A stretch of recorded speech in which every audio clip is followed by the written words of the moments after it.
Hey guys, welcome to episode number 89. Today is Wednesday, so it's DIY Wednesday, and I wanted to bring back my form that I made here, my template, and the two pieces that I cut on this template. The first you saw in a previous video, which is this PVC material, and the second is a piece of thin acrylic that I had laying around that I cut to size as well. And what I want to do in this video is just show you guys how to make 90-degree bends on thin pieces of material here with a heat gun. When you get into larger size pieces, and especially when it needs to be precision heated for things like large acrylic aquariums, they do have line heaters, which is basically just like a heating element and some sort of power source, which can heat on a straight line, whereas this is quite a bit easier for small pieces. So I'm going to give this a shot. I've never done this before, but I do have a heat gun and I have my pieces here. And what I'm going to do is I'm going to try to heat up both sides as evenly as I can, and I'm going to try to aim for the material that's resting on this edge here. And when I think that I have it sufficiently hot enough, I'll slowly start to bend it. If it doesn't bend itself, I'm hoping that gravity will just bend it for me, but we'll find out. So here we go. I'm going to start with the PVC because I'm assuming it's going to melt a lot faster. Something might go wrong, but we'll find out. Here we go. It's also important to note that heat guns get incredibly hot, and when working with them, you probably want to use gloves. I'm just going to keep my fingers away from it, so hopefully I won't need gloves. But as you can see, this is already bending all on its own. And I can smell this giving off a little bit of gas here, so it's probably best to do in a ventilated area, at least with the PVC, is what I'm noticing.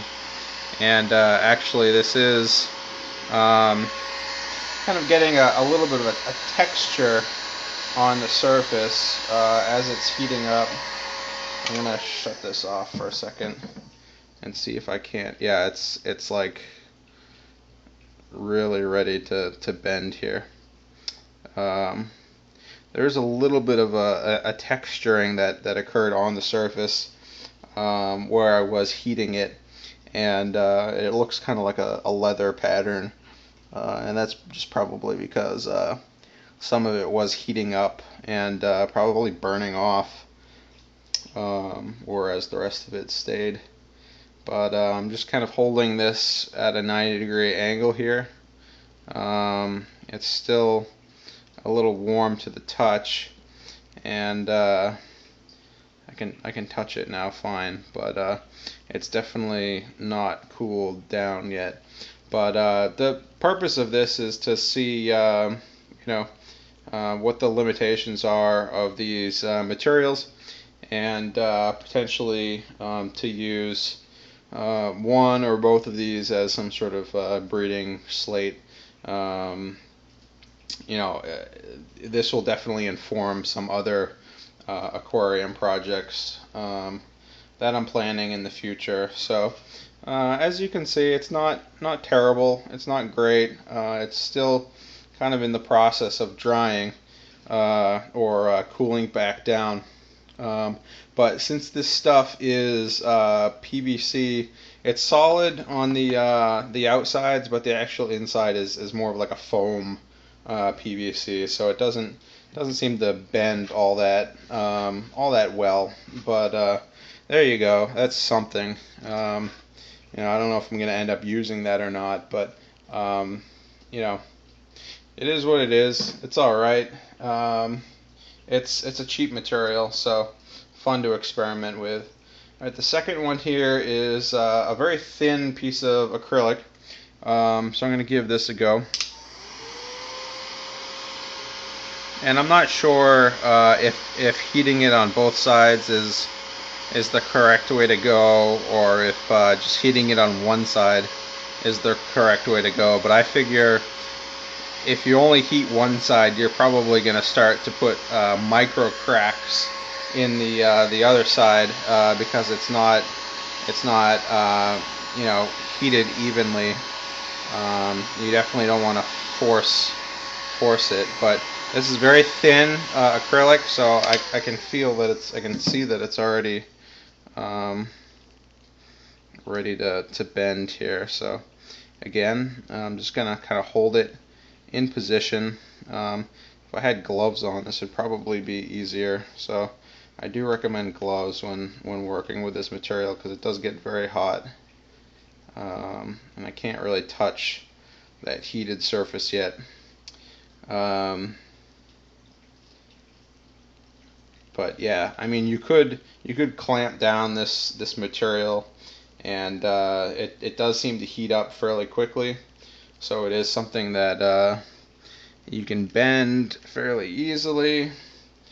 And this actually looks like it turned out pretty good. I mean, you've probably seen some little pamphlet holders and acrylic